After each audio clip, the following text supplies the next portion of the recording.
The camera zooms in on the chaos unfolding in a packed congressional hearing room. The air is thick with tension, a battleground of words and ideals. At the center of it all stands Jim Jordan, his face flushed, eyes wild with arrogance. He leans over the microphone, his voice booming with self-righteous certainty. "And if you think that is justice, you're sorely mistaken," Jordan snaps, dismissing the room, his hands gesturing wildly. Across from him, Jasmine Crockett, poised and calm, rises from her seat. She doesn't flinch. She's heard it all before. The glare in her eyes sharpens. The room goes still. With one deliberate step forward, Crockett leans into Mike, her voice clear, cold, and cutting. "Mr. Jordan, perhaps you should actually read the law before pretending to teach it to the rest of us." The insult hangs in the air, a collective gasp rippling through the audience. The sound of Crockett's words lands like a blow to the chest. Jordan's face turns redder, his confidence faltering. He stammers for a second, but the damage has already been done. The audience watches transfixed as the room becomes a war zone of credibility. The hero has spoken. The villain has been exposed. But this is just the beginning. This isn't just a debate. This is America's future on the line. The battle unfolding in this hearing room goes far beyond the words exchanged between Jordan and Crockett. It's a moment that speaks to the very core of the values this country was built on: justice, equality, and accountability. For years, Jordan has stood at the forefront of the right-wing establishment, spewing rhetoric that diminishes the very principles of fairness. His agenda isn't just about policy. It's about rewriting the narrative of America's history, a history that immigrants, people of color, and the marginalized have fought tooth and nail to be a part of, a history of struggle, resilience, and identity. And here stands Jasmine Crockett, a product of that fight, a woman whose very presence in this room represents everything Jordan wants to erase: diversity, inclusion, and a future where every American, regardless of their background, has a voice. But this moment, this isn't just another skirmish. This is a pivotal turning point. What happens next changes everything. This isn't just about who's right in this argument. It's about who gets to define what America really stands for. Crockett's words cut through the atmosphere like a laser. She doesn't just challenge Jordan's legal ignorance. She challenges the systems that have been built to exclude people like her, people who represent the heartbeat of America's future. If she falls here, if her truth gets drowned out by the loud, false promises of those like Jordan, the future looks grim.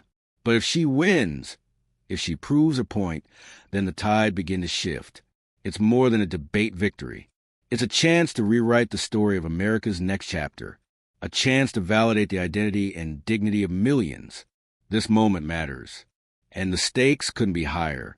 Jim Jordan's career is a study in contradictions, a dangerous dance of self-righteousness masked by false humility. To understand the arrogance that propels him forward, one must look to his roots, to the small-town America he claims to represent. His rise from local politics to national prominence was built not on collaboration, not on bridging divides, but on a calculated brand of divisiveness. Jordan's reputation was forged in the trenches of political warfare, where his loyalty to the most extreme elements of his party earned him accolades. He's made a name for himself as a fighter, a bulldog of sorts, but the truth is his fight has always been more about power than principle. His rhetoric is a smokescreen, a way to distract from his inability to address the real issues that face everyday Americans. He calls himself a champion for the people, but his actions suggest otherwise. His arrogant disregard for complexities of law and justice only reinforces this narrative. Time and again, Jordan has bulldozed through debates, using sound bites and empty slogans to distract from the lack of substance in his arguments. He preaches about the elites while cozying up to corporate donors, cloaking himself in the myth of being an outsider when he's long been a tool of the establishment he claims to despise. He positions himself as a defender of the people, but his actions betray a much darker truth. He's a defender of the powerful, the ones who keep the system rigged in their favor. This double standard is what makes Jordan so dangerous. He speaks of values like freedom and fairness, yet his record shows a pattern of undermining both. His stance on immigration, for example, isn't one of compassion or understanding, but of exclusion. He claims to protect the American way of life, but in doing so, he disregards the very people who make that life possible: the immigrants, the workers, the communities that have built this nation from the ground up. Jordan's arrogance is not just about his beliefs. It's about his refusal to listen, his refusal to acknowledge the truth when it's inconvenient. His behavior is unsustainable because, at its core, it is hollow. It's built on a foundation of manufactured outrage, not on real change. He thrives in a political climate that values division over unity, fear over hope, and power over progress. But this approach, this arrogance, is exactly what will lead to his downfall. The truth has a way of breaking through, even the most carefully constructed facades. And as we've seen, the louder the lie, the more glaring the truth becomes. Jordan's time at the top may be nearing its end, and it's people like Jasmine Crockett, people who stand for something greater than themselves, who are going to be the ones to take him down. The contradictions are clear. The cracks in his armor are widening, and the audience can feel it. The time for the truth is now. Jasmine Crockett didn't arrive in that hearing room by accident. Her journey wasn't paved with privilege or handed to her on a silver platter. No, hers is a story of grit, sacrifice, and an unwavering belief in justice, the very values that Jordan so often seeks to undermine. Born in the heart of Dallas, Texas, to immigrant parents who had left everything behind for a chance of better life, Crockett's life was shaped by the relentless pursuit of opportunity. Her parents, both professionals in their home country, worked tirelessly to provide for their family. But in America, their degrees meant nothing. Their skills went unnoticed. They weren't the right kind of people, but they knew what America represented. The dream that even if the system wasn't perfect, you could make something of yourself if you were willing to fight for it. And they instilled that dream in their children. From a young age, Jasmine understood the weight of her parents' sacrifice. She saw the sleepless nights her mother worked as a nurse, the long hours her father put in as a mechanic, and the toll it took on their health and spirits. But they didn't complain. They didn't ask for handouts. They carried on, undeterred. Their resilience became her foundation. Growing up in an underfunded public school, Jasmine quickly learned that success wasn't guaranteed for someone like her, someone who didn't come from wealth, who didn't have the connections to pull strings or the right skin color to blend in seamlessly. Every step of the way, she had to prove herself. And every step, she carried her parents' dreams with her, never forgetting the sacrifices that made her life possible. It wasn't long before she realized that the same system that gave her opportunities also denied many others their chance to succeed. The walls of inequality, the prejudice, the systemic barriers, they were too high for many, especially for people who looked like her. But Jasmine wasn't one to shy away from challenges. She decided early on that her path wasn't just about personal success. It was about tearing down those walls, about giving back to the community that had raised her, and making sure others didn't have to fight the same battles she did. Her journey led her to law school, where she encountered the same prejudices that had marked her youth. But now, she was armed with knowledge, determination, and a sense of purpose that could not be shaken. It wasn't enough to just succeed. She had to make sure the system worked for everyone. Immigrants, people of color, the working class, people who, like her family, weren't born with the privileges of the elite. Her rise in public service came as no surprise to those who knew her.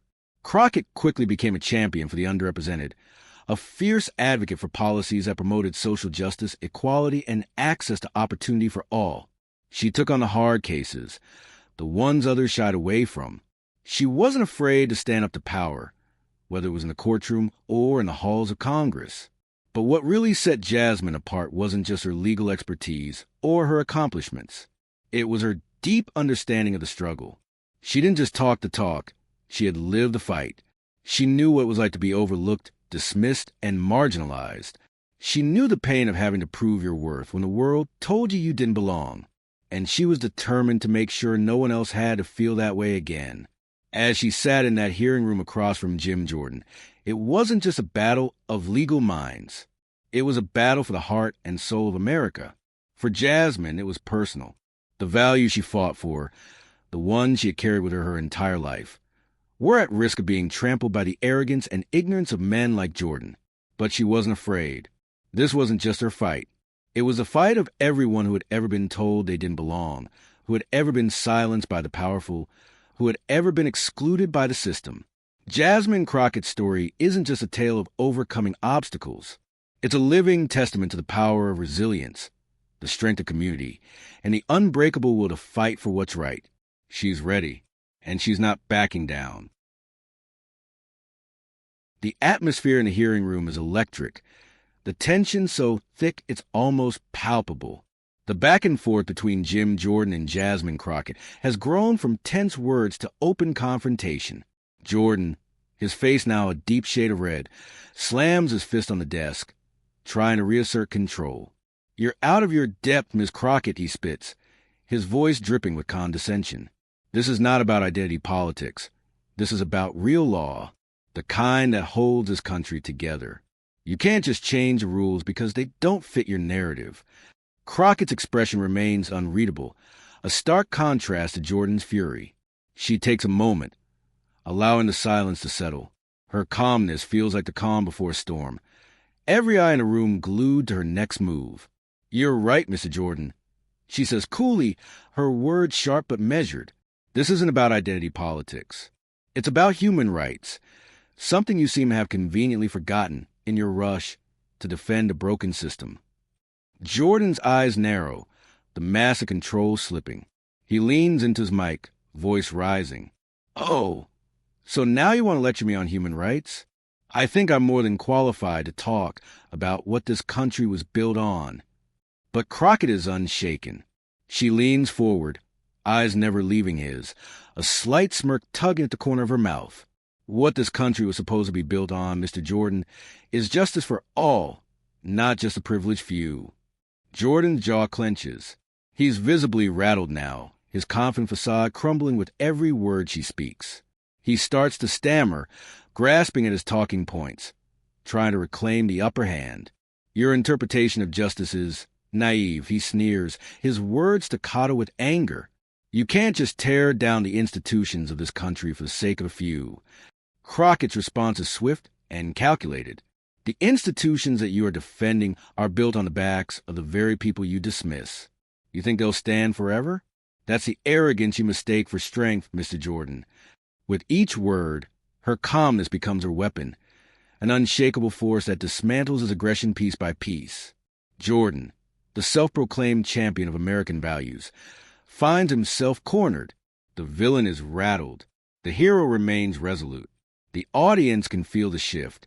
The tide is turning. The room is on edge, the tension thicker than ever. Jim Jordan stands, hands trembling, trying to regain his composure. His chest heaves with every breath. But Jasmine Crockett's calm presence seems to have frozen the room in place. There's no rush in her movement, no panic in her expression. She's poised, ready to strike. Jordan's eyes narrow, his voice rising. "You think you have all the answers, don't you? Well, let me tell you something. This isn't some theoretical debate, Crockett. This is about real America. The America that works. The America that keeps its values intact." He's rattling now, the venom in his words not reaching the depths he once commanded. His voice cracks as he finishes, the weight of his bluster falling flat. Crockett doesn't flinch. She takes a slow breath, holding the mic with both hands. The silence stretches, deliberate, weighted. She looks at him with a gaze so steady. It feels like a quiet storm waiting to unleash.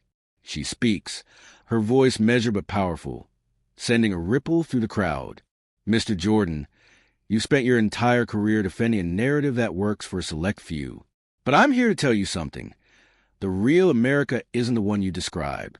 It's the one that's been built by immigrants, by people who fought for a seat at the table, by those who have been silenced for far too long. And you," she pauses, allowing the words to sink in, "are standing in the way of that future." The room goes silent. Every eye is fixed on her. You can almost hear the collective gasp, the realization that something seismic is happening. Jordan scoffs, his frustration mounting. He's losing the room, and he knows it. "I'm not the one standing in the way of anything. I'm defending the American way of life." Crockett takes a step forward. Her voice cuts through his defense like a hot knife. "The American way of life isn't a shield to protect your interests. It's not some legacy to be hoarded by a few, Mr. Jordan. It's about progress. It's about the people who actually make this country run, The teachers, the workers, the dreamers. You know, the ones you so conveniently forget about when it's time to vote. The crowd shifts, murmurs of agreement rippling through the room. Jordan shifts uncomfortably. His posture falters, the armor he'd worn so confidently now showing cracks. He opens his mouth to respond, but she's not done. You want to talk about real America, Mr. Jordan? Let me tell you what real America looks like. It's not the version you're trying to sell to the highest bidder. It's the one that has been built on the backs of those who never had the luxury of being heard. It's the immigrants who arrive here with nothing, but who work their fingers to the bone to give their children something better. It's the single mothers, the factory workers, the teachers who do everything in their power to make this country better, despite the system you want to preserve. The crowd is silent now, waiting for Jordan's response. But there's no defense. Nothing that could undo what she's just exposed. Crockett continues, her tone now in a quiet authority.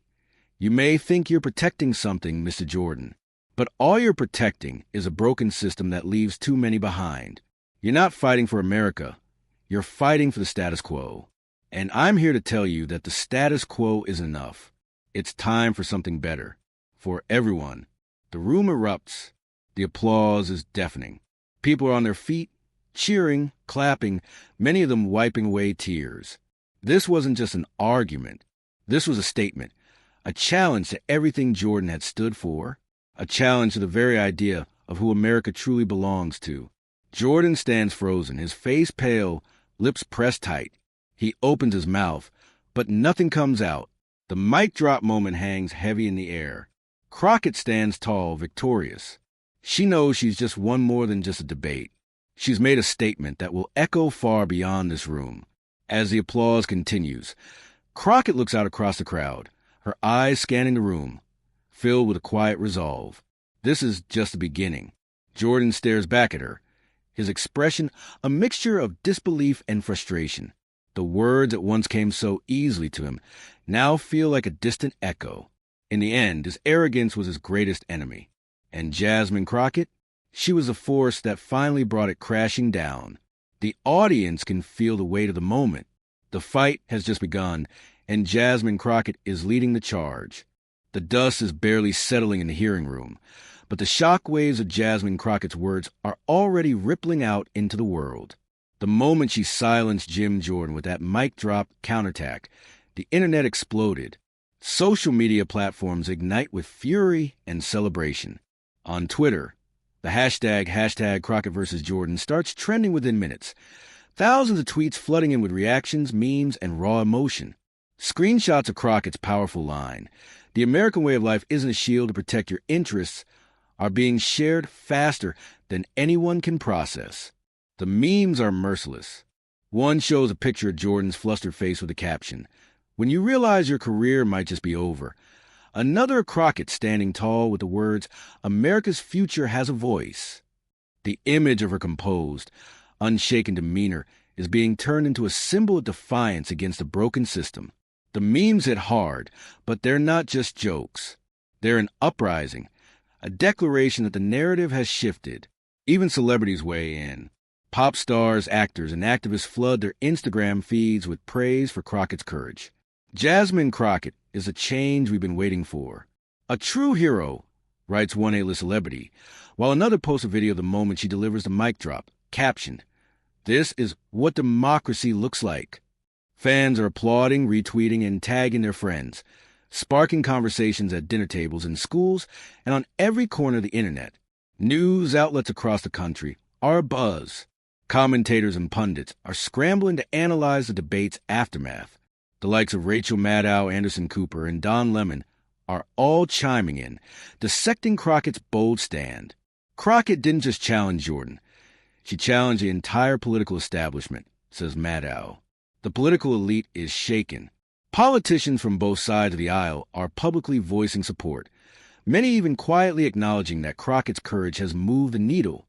In conservative circles, the backlash is immediate. Jordan supporters are scrambling to salvage his image, but the damage is done. His inability to respond with substance has exposed him, and for the first time, many of his most ardent followers are starting to question his stance on key issues. But the real shift is cultural. The debate has moved beyond partisan bickering. The question now on everyone's mind isn't about the right or left. It's about who truly represents the people. Crockett's stand has ignited a conversation about who gets to define America, who gets to speak for the people who've been silenced for too long. It's no longer about a single argument. It's about rewriting the narrative of the American dream. This moment, this battle, has changed the political landscape, and it's only just begun. The crowd's applause begins to fade, but the impact of Jasmine Crockett's words lingers, echoing in the minds of everyone who's heard her speak. In the days following the debate, her message resonates far beyond the confines of politics. It's more than just a political victory. It's a defining moment for the very soul of America. Crockett stands tall, not just as a hero in this battle, but as a symbol of something much greater. The attack that was meant to diminish her, an attempt to silence a voice like hers, was reframed into a powerful truth. She took the venom, the prejudice, and the dismissal aimed at her, and turned it into a beacon of hope for those who have been marginalized for far too long. Justice isn't a luxury, she says in follow-up speech that has already gone viral. It's a right for every person, regardless of where they come from, what they look like, or what they believe. The truth isn't something we can bend to fit our narrative. It's something we must uphold, no matter the cost. What matters is not our past or our ancestry, but what we do with the future. The message resonates deep within the hearts of millions. In a world so often divided by hatred, fear, and partisanship, Crockett's call for unity and integrity strikes a chord with people from all walks of life. Her victory isn't just a personal one. It is the victory of every person who has ever been told they don't belong, every person who has been forced to fight for their place in a system that wasn't built for them. Her words are a reflection of the values that have always been at the core of this nation. That dignity is more important than hate, service is more valuable than ancestry, and that the fight for justice isn't just for the privileged, but for every single person who calls this country home. As she looks out at the world she's helped shift, she offers a final piece of wisdom to her supporters. We all have a part to play in this story. This is just the beginning. The change we need isn't coming from one person, one movement. It's coming from all of us, together. And together, we will write a new chapter for America. It's a call to action, one that unites and inspires. A reminder that when we stand firm in the truth, when we stand up for what's right, we become the heroes of our own journey. What we witnessed today was more than just a confrontation. It was a moment that defined what America stands for.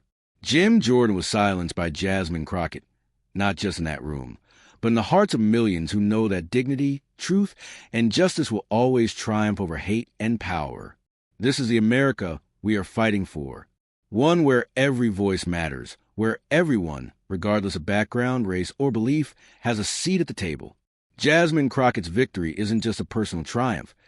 It's a triumph for all of us. But this is just the beginning. The battle for a better future isn't over. And now, it's our turn to act. If you believe in dignity over hate, if you believe in truth over power, then join this movement. Share this video with everyone you know. Let's keep this conversation alive and keep pushing for the change we know is possible. Subscribe to this channel and stay engaged. Your voice matters. Together, we can build a future where justice is for all, not just a few. This is our fight. This is our time. Let's make it count.